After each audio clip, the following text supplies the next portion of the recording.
새정치민주연합이 오늘 전당대회를 열고 새 지도부를 선출했습니다. 내년 총선을 지휘할 새 지도부는 우선 국무총리 인사청문회 등 시급한 정치 현안을 놓고 전국 주도권 경쟁을 벌여야 합니다. 오늘 장흥에서 전국 규모 마라톤 대회가 열렸습니다.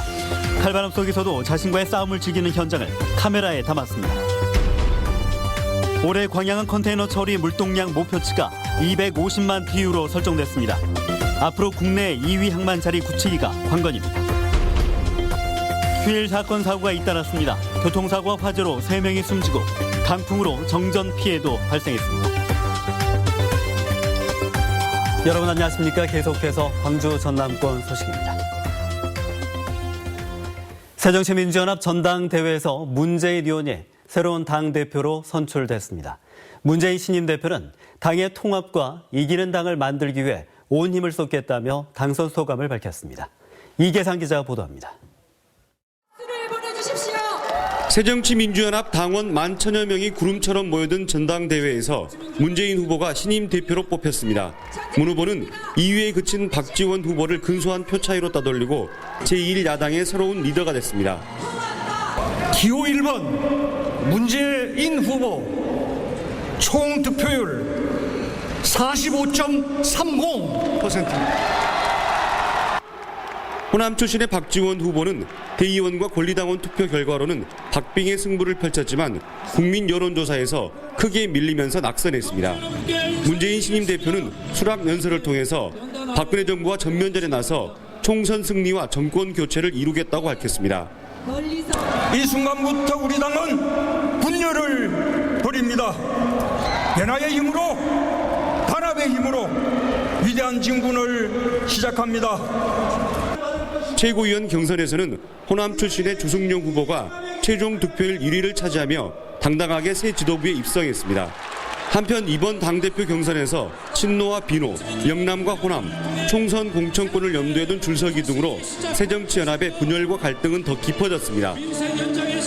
계파와 지역주의가 극명해진 가운데 새정치민주연합의 새로운 지도부가 출범함에 따라 내년 총선 때까지 호남의 정치 지형도 요동칠 것으로 전망되고 있습니다. MBC 뉴스 이계상입니다. 여수광양 항만공사가 올해 광양항 컨테이너 처리 물동량의 목표치를 250만 TU로 설정했습니다. 포워더 영업 활성화 등 보다 공격적이고 전략적인 마케팅 사업들을 추진키로 했는데요.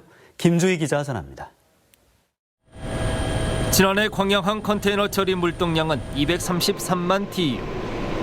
여수 광양항만공사는 올해 컨테이너 물동량 목표치를 250만 TU로 새롭게 설정했습니다. 최근 인천항의 맹렬한 추격을 따돌리고 컨테이너 2위 항만 자리를 공고히 하기 위한 선제적 전략입니다. 아무래도 광양항이 컨테이너 부대에서 시작한 부대이기 때문에 그 컨테이너 부대로서의 어떤 기능을 계속 유지 발전시켜 나가야 되지 않겠냐 이렇게 보고 있는 것입니다. 이를 위해 선사 마케팅 강화와 항만 배후 부진의 제조 가공기업 유치, 운송 사업자, 즉 포워더 영업 활성화 등 보다 공격적이고 전략적 마케팅 사업을 추진할 계획입니다. 특히 항만공사는 정부의 광양항에 대한 개발 의지는 확고하다며 양항 정책 기조에도 변함이 없다고 강조했습니다. 투포트 정책에 대한 정부의 입장에는 변화가 없다. 다만 화물의 흐름이 더디다 보니까 개발이 지금 현재 진척을 못 이루고 있다.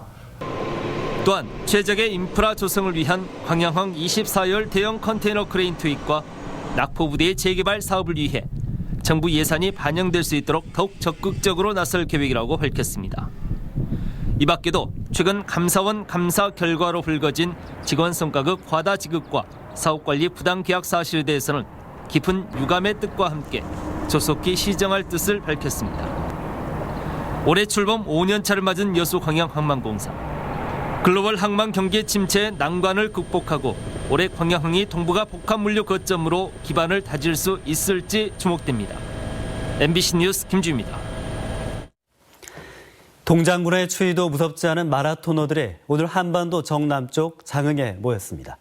이 칼바람과 눈보라 속에서 자신과의 싸움을 펼쳤는데요. 양현승 기자가 그 현장 다녀왔습니다. 칼바람에 휘몰아치는 눈보라.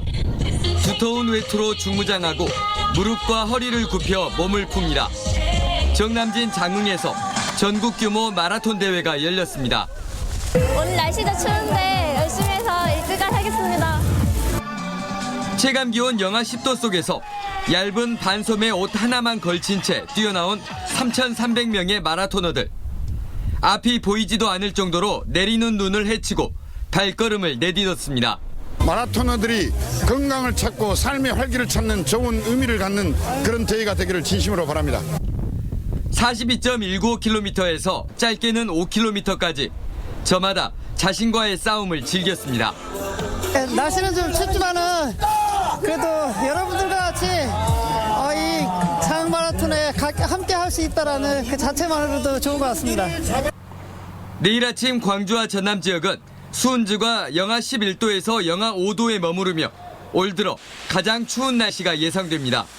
이번 추위는 모레쯤 풀리겠습니다. MBC 뉴스 양현승입니다. 전남 해안 지역을 중심으로 강한 바람이 불면서 곳곳에서 강풍 피해가 잇따랐습니다. 오늘 낮 1시쯤 여수시 국도의 한 상점 간판이 강풍의 인근의 전기줄리로 넘어져 상점과 주택 등 인근 90여 곳에 전력 공급이 끊겼다가 17분 만에 복구됐습니다. 한편 강한 바람과 높은 물결로 전남 해역에 강풍과 풍랑특보가 내려져 목포와 여수, 완도 여객선터미널 등의 48개 항로 77척의 선박 운항이 통제되고 어선 대피 명령도 내려졌습니다. 오늘 새벽 1시 15분쯤 전남 광양시 광양읍 인근 도로에서 19살 정모군이 몰던 승용차가 가로수와 전봇대를 들이받고 2m 아래 논으로 추락했습니다. 이 사고로 정군과 19살 박모군 등 2명이 숨졌고 함께 차에 타고 있던 3명이 다쳤습니다. 경찰은 동네 친구 사이인 이들이 렌터카를 몰다가 사고를 낸 것으로 보고 음주 여부 등 사고 경위를 조사 중입니다. 오늘 새벽 0시 30분쯤 나두시 다도면의 한 주택에서 불이 나 주택 전체를 태운 뒤에 1시간 만에 꺼졌습니다. 불에 탄 주택 안에선 77살 임모 할머니가 숨진 채 발견됐습니다. 경찰과 소방당국은 주택 처마 밑에서 불길이 시작됐다는 목격자의 말을 토대로 정확한 경위를 파악하는 한편 임 씨의 사인을 조사 중입니다. 안산에서 팽목항까지 도보 행진을 하고 있는 세월호 유가족들이 광주를 방문했습니다. 유가족들은 오늘 광주에 도착해 5.18 묘지를 참배한 뒤 모든 실종자들이 가족의 품으로 돌아올 수 있도록 세월호 선체가 반드시 인양되기를 촉구하는 행사를 구도청 앞에서 열었습니다.